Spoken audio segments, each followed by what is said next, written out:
Hello everyone, I am Mainuddin and today I am going to teach you third poem of your syllabus, that is On His Blindness. I hope आप लोग देख पा रहे होंगे, ठीक है. The title of this poem is On His Blindness, and On His Blindness is a small part of John Milton's great epic. The name of his epic, Paradise Lost.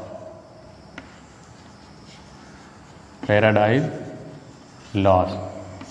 Paradise Lost is one of the best creation of John Milton. John Milton was an English poet. The poem On His Blind is a small part of Paradise Lost. Actually, for your information, I want to tell you that the poem On His Blindness is known as a sonnet. You know, sonnet, there are different parts of poetry and sonnet is one of them.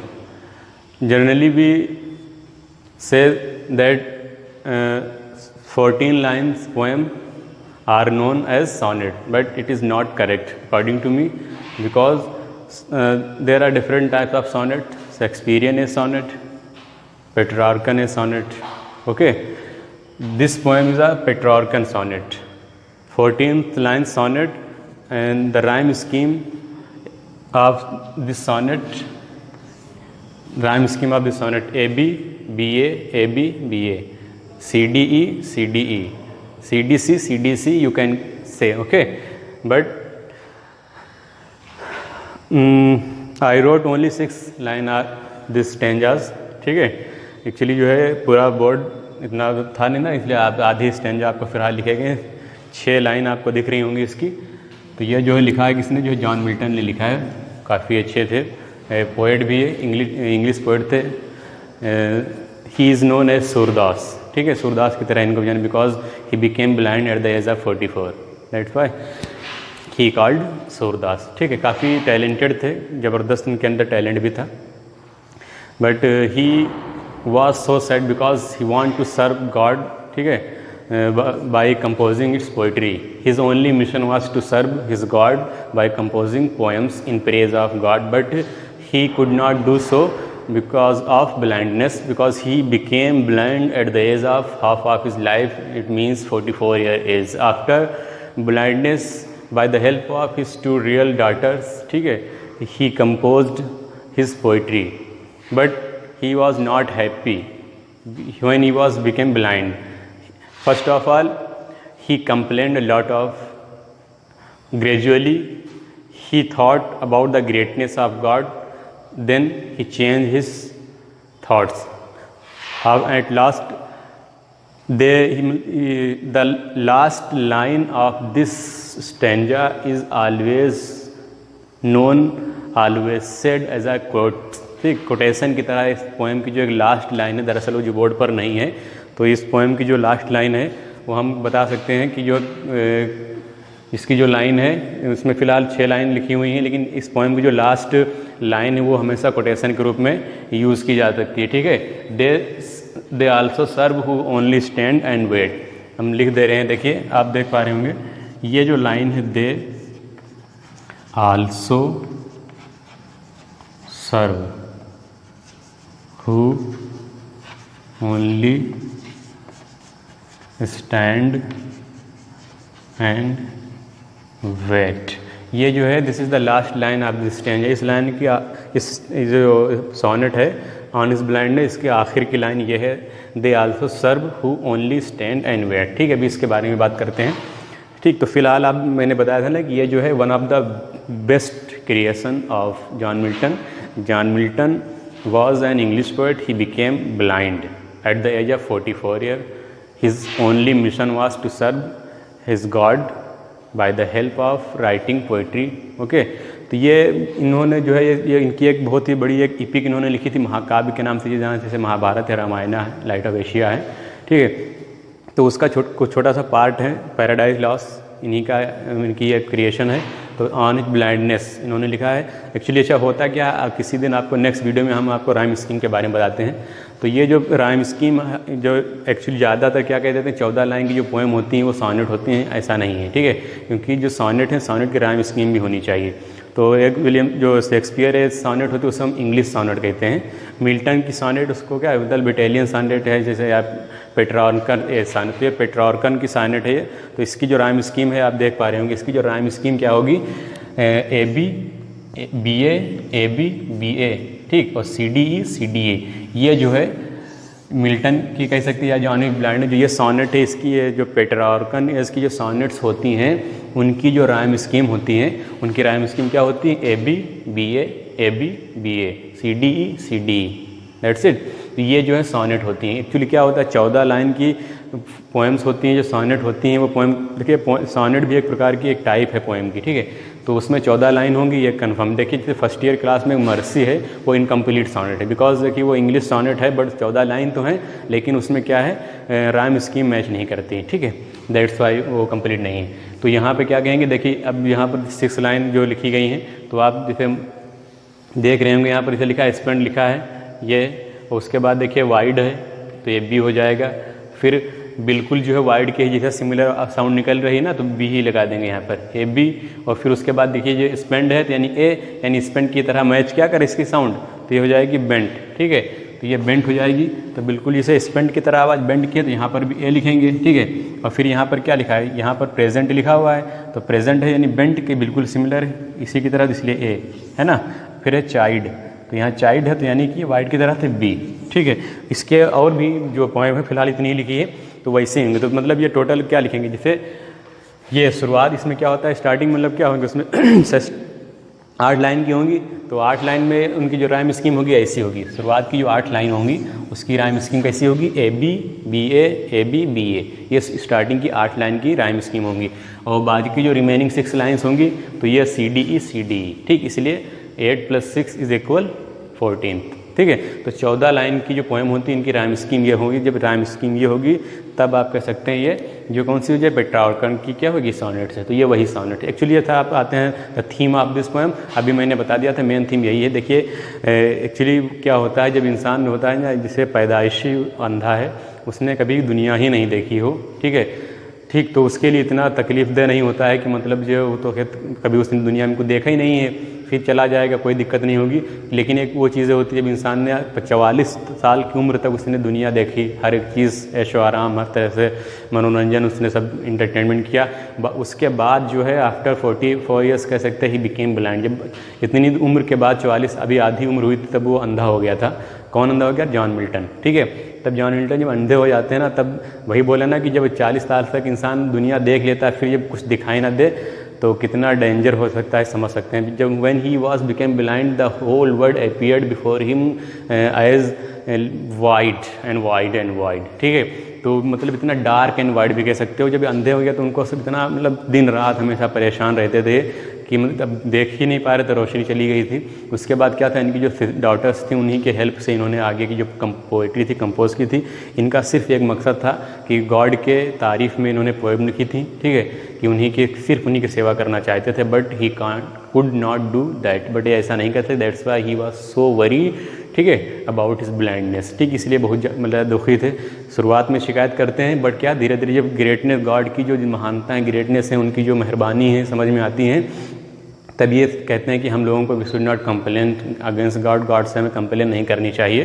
Because उन्होंने last line में हमने बताया था कि जैसे यहाँ पे लिखा है दे सर्व, लिखा who only stand and wait, मतलब क्या हो जाएगा कि जो the people who are satisfied, क्या हो जाएगा, the people who are satisfied with their lot and do not complain are his also his best pupil, ठीक, ऐसे भी लोग होते हैं जो क्या होता है, जैसे यहाँ पर ये लाइन कह दी इन्होंने कि ज़रूरी नहीं है, हर इंसान का टैलेंट अपना अलग अलग है, ठीक है, ज़रूरी नहीं कि आपके पास बहुत ज़्यादा माल दौलत है, रुपया पैसा, तभी आप गॉड की सेवा करेंगे। देखिए जितना भी कुछ है, जिस तरह से भी हैं, अगर आप मान लीजिए सिर्फ आप कम से कम सोच ही रहे हैं, किसी के लिए भला सोच रहे हैं, ठीक है, या आप लाइन लिखकर किसी के बारे में कुछ कहना चाहते हैं, अपने दिल की बात रखना चाहते हैं, कितना भी कमज़ोर हो गए हों, लेकिन आपके अंदर एक वो है, आपकी नीयत ऐसी कि आप सेवा करना चाहते हैं ना। इसलिए कहा था कि ज़रूरी नहीं है कि यहाँ पर कहते they also serve who only stand and wait, ठीक, सिर्फ हमेशा जो इंतज़ार में रहते हैं कि कब उनको कोई चांस मिल जाए किसी की सर्व करने में, किसी को सर्व करने में, सेवा करने में,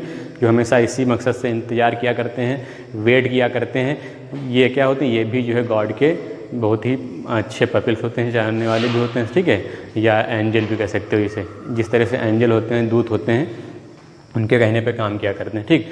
तो ये जो है सोनेट है, इसमें देखिए पहली लाइन देखिए, आप देख सकते हैं यहाँ पर बताए दे रहे हैं फिलहाल, लिखा है when I consider how my light is spent here half my days in this dark world and wide, and that one talent which is death to hide, lost with me useless, though my soul more went, ठीक है, to serve there with my maker and present, my true account lest he returning child, ठीक है।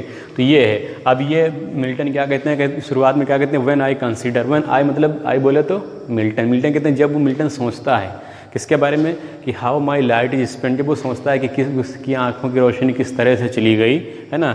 इसका मतलब यहाँ पर हो जाएगा बिफोर, क्या हो जाएगा, इसका मतलब क्या हो जाएगा, बिफोर का मतलब लिखा है बिफोर हाफ माई डेज, मतलब before half of his life, यानी ज़िंदगी के उसके आधे ही दिन अभी उसने जिए थे, आधे दिन मतलब 44 साल की उम्र में ही क्या हो गया, जब वो अंधा हो जाता है उसके बारे में कहता है जब मैं सोचता हूँ, यानी जब मिल्टन सोचता है कि वो किस तरह से 44 साल की उम्र में ही अंधा हो गया। इन दिस, जब when he became blind the whole world appeared, ठीक है, डार्क एंड वाइड, ठीक। तो जब अंधा हो गया था तो उसका जो संसार था बहुत घुटन, सफोकेशन उसको हो रहा था, मतलब घुटन से महसूस कर रहा था, बहुत ज़्यादा परेशान था ना। पूरा जो संसार था एकदम डार्क एंड वाइड, बहुत ही चीज़ देखिए जब मुसीबत होती है तो 1 मिनट आपके लिए 1 घंटा के बराबर लगता है ना। तो वही सिस्टम वो शेयर किया है। कहता है and that one talent, because देखिए इसके पास एक टैलेंट था, योग्यता थी, मतलब कलम की बहुत अच्छी चीज़ें लिखता था, काफ़ी टैलेंट था।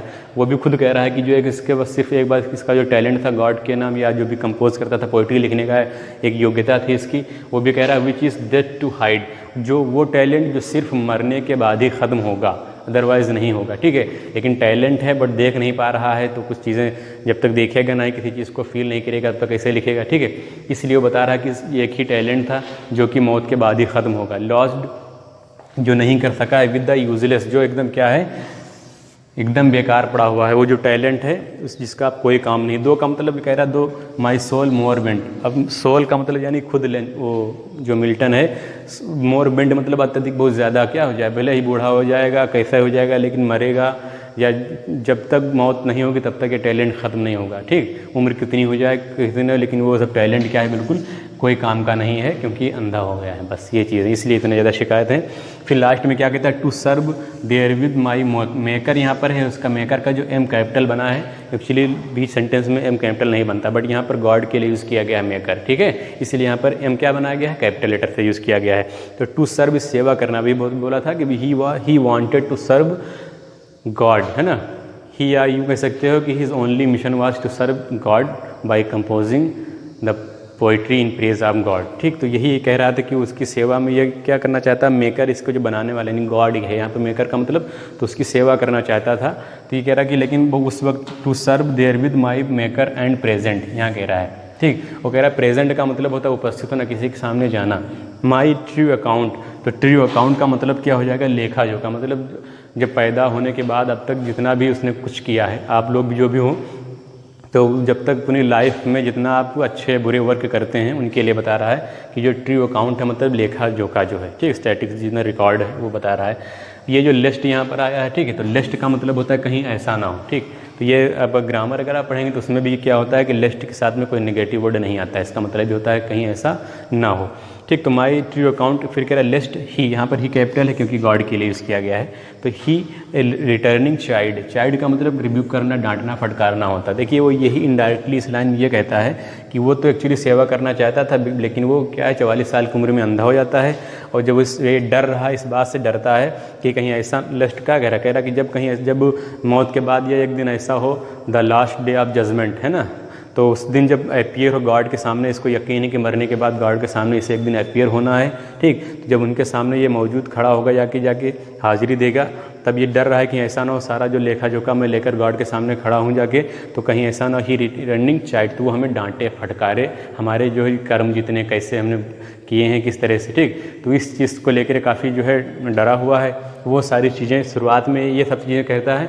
फिर लास्ट की जो स्टेंजाज आपको मिलेंगी, ठीक है, तो उनमें सब धीरे धीरे क्या होता है, सब इसके अंदर सब दूसरे हिसाब से सोचता है, तो सब चीज़ चेंज होती चली जाती हैं। तब वहाँ पर भी गॉड से प्रेयर्स करता है, क्योंकि लास्ट की लाइन यहाँ पर है, लास्ट में अपने आप को कंसोल करता है। फिर कहता है ना, they also serve who stand only. फिर कहता है कि ज़रूरी नहीं कि जितना टैलेंट है, खैर अंधे हैं तो क्या हुआ, लेकिन अंधे हैं उसके बावजूद भी जितना हो सकता है एज आ ब्लाइंड मैन, ठीक है, तो जितना भी अपने एज पॉसिबल एज जितनी कोशिश हो सकती थी, इतनी बेहतर बेस्ट कोशिश उसने किया।